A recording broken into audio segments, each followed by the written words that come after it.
প্রাথমিক শাহবাগ উপজেলা প্রাথমিক শিক্ষক সমিতি নির্বাচিত কমিটি নেতৃবর্গ ও উপস্থিত শিক্ষক মন্ডলী, আসসালামু আলাইকুম। আমি আগেই বলেছেন 5 মিনিট বক্তব্য দিব। আমি 5 মিনিটও দিব না, কারণ আপনারা দুইজন শিল্পী শিক্ষক গান গাবেন, সেইটা শুনতে আমি ইন্টারেস্টেড। এইসব সমস্যা আমরা আগেও জানি।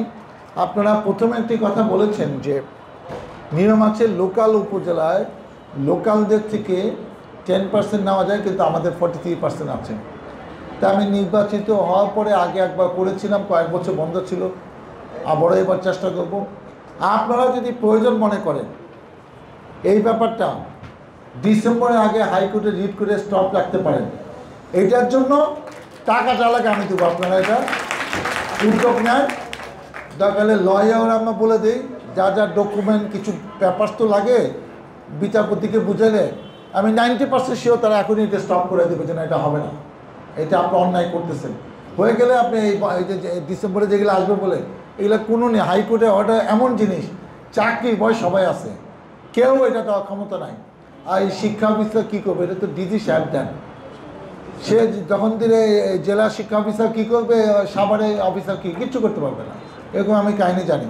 আমি আপনাদের বললাম এখন থেকে কাজ করে এই মাসের মধ্যে একটা রিট করে দেন, বাস ডিসেম্বর আগে সব। কারণ ডিসেম্বরে হয়তো 1 তারিখ থেকে 30 তারিখের মধ্যে অনেক খালি হবে, সব স্টপ হয়ে গেল। এটা উদ্যোগ নেন, আমার নাম বললেন না, কিন্তু এটার জন্য যা যা প্রয়োজন আমি করে দেবো, আমি আপনাদের কথা দিলাম। দ্বিতীয় হলো আপনাদের যে জমি আছে, ছোট্ট একটা ভবন আছে, এখানে একটি বড় করলে যাতে বসতে পারেন সেটা পরিকল্পনা আপনাদেরও আছে, আমারও আছে, ইচ্ছাও আছে। এটা তো সময় লাগবে, এখন তো আমি পারবো না, নির্বাচিত হই তারপর আপনার নতুন করে মনে করে দিন। এটার জন্য যা যা করা দরকার সেটা করব। আর আনিস বলছে আপনাদের প্রিয় শিক্ষক প্রধান শিক্ষক সমিতির সভাপতি নজরুল তার টিম নিয়ে 15 জনের টিম নিয়ে আসছিল। আমি 2-1 জনকে বললাম আপনি এদের সাথে আসছেন, পরে ফোন করে আপনি হয়তো বানায় না, আমি নাম বললাম না কারো, না না স্যার আমি আসছি আপনার সাথে দেখা হবো, এও ছিলেন, আমি কিন্তু কারোর জন্য আসিনি। তো যাই হোক, সেখানে নজরুলকে আমি যা যা বলার, আমার মুখটা তো আসলে অত ভালো না, আপনারা জানেন, সামনাসামনি অনেক কথা বলে ফেলি।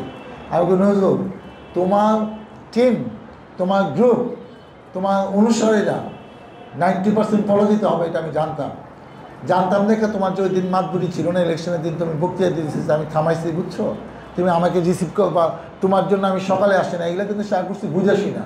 আমি জানি ওই রাজা বাদশাহ সম্রাটে অনেক সময় অনেক নেতৃত্ব থাকে না, তুমি অনেক দিন ছিল তো, তোমার একটা বার আমার দেখা দরকার, তুমি সভাপতি না, সভাপতিরা সালাম দিতেছো, এটা যদি তুমি শিখতে পারো তাহলে তুমি মানুষ হবা।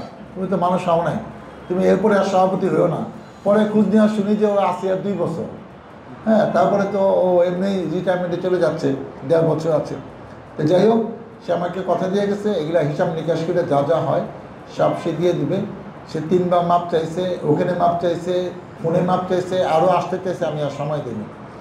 আমি ওকে যা যা বলার সবার সামনে বলছি যে নেতৃত্ব এইভাবে না, গায়ের জোরে নেতৃত্ব থাকে না। তাকে আমি সেটা বললাম যে তুমি যে কি বলে, তুমি যে আমার নামে কি বলছো সবগুলো রেকর্ডিং, একটা রেকর্ডিং আছে, তুমি কি শুনতে চাও? সে একটা কথা বলে না। তো বললাম তোমাকে এ পর্যন্ত টিকে রাখলো ডাক্তার সারাউদ্দিন, আর তোমার মতো হ্যাঁ শকুনের দোয়া গরু তো মরে না, তুমি দোয়া করবা ডাক্তার সারাউদ্দিন নমিনেশন পাবে না, সেটা হয় নাকি? এগুলা করো না, এখনও সময় আছে, আল্লাহ হিসাব নিকাশ তো হয় নাই। ভালো মানুষের পক্ষে থাকো, ভালো যাওয়ার আগে কিছু ভালো কাজ করে যাও, আর মানুষের কাছে মাপ চেও। আমার মনে হয় এখন আর নজরুল সমস্যা না, সে তা ভুল বুঝতে পারছে। আমার মনে হয় যে সে মানে যেসব জিনিস আপনারা চাচ্ছেন সে সর্বোচ্চ সহযোগিতা করবে, এইটি আমার ধারণা। আর একটা হলো যে আপনারা ইউনাইটেড থাকলে কোনো সমস্যা নেই। আমি মনে করি যোগ্য নেতাকে ভোটের মাধ্যমে বানাবেন, যারা আপনাদের পক্ষে কথা বলবে, এইখানে কথা বলবে, রাষ্ট্রীয়ভাবে কথা বলবে, দেশের জন্য কথা বলবে, তাহলে এইসব সমস্যার সমাধান থাকবে না। আর আমি হইতে বললে আরও অনেক ডিটেল ব্যাপার আছে, যদি আমাকে বলতে চান সময় মতো বলেন। এখন আমি বেশি কিছু মাথায় নিতে চাচ্ছি না, আমার মাথায় আছে ভোট ভোট ভোট। আর আপনাদের বলি, আপনারা দায়িত্বশীল কাজ করে, আমি আওয়ামী লীগের মতো বললো না, আমার লেগে পারলে 2টা ভোট জোর করে এক বাক্সে ফালাই দিয়ে নিগলে করার দরকার নেই। আপনারা শিক্ষক, আপনারা দায়িত্ব নিয়ে মর্যাদা নিয়ে থাকতে পারেন। আমি কোনো শিক্ষককে আমার খুব কাছে আসতে দেই না, আমার গাড়িতে তুলি না, কোনো মঞ্চে বক্তৃতা দিই না। কারণ আপনি এখন আমার জন্য যে কাজ করতে পারবেন, যখন মঞ্চে বক্তৃতা দিবেন আপনার কথার কোনো গুরুত্ব থাকবে না, কারণ আপনি আমাদের দলে কর্মীর মতো হয়ে গেছেন। আপনি আপনার মর্যাদা নিয়ে সম্মান নিয়ে থাকেন, পারলে আমার জন্য নেপথ্যে যেটুকু করার সেটাই অনেক যথেষ্ট। কেন আপনাদের অনেক শুভাকাঙ্ক্ষী গুণাগাহী কিছু লোক আছে যারা আপনাদের দিকে তাকিয়ে থাকে, আপনি তাদেরকে আপনার মতো বলেন, কিন্তু ওপেনলি বইলা আপনি আপনার শিক্ষকের মর্যাদা নষ্ট করার দরকার নেই। আপনাদের জন্য অনেক শুভকামনা, আপনারা ভালো থাকেন, সুস্থ থাকেন, আপনাদের পাশে যেন আমি থাকতে পারি, মহান আল্লাহ তাআলা আমাকে যেন সেই তৌফিক দেন। আল্লাহ হাফেজ।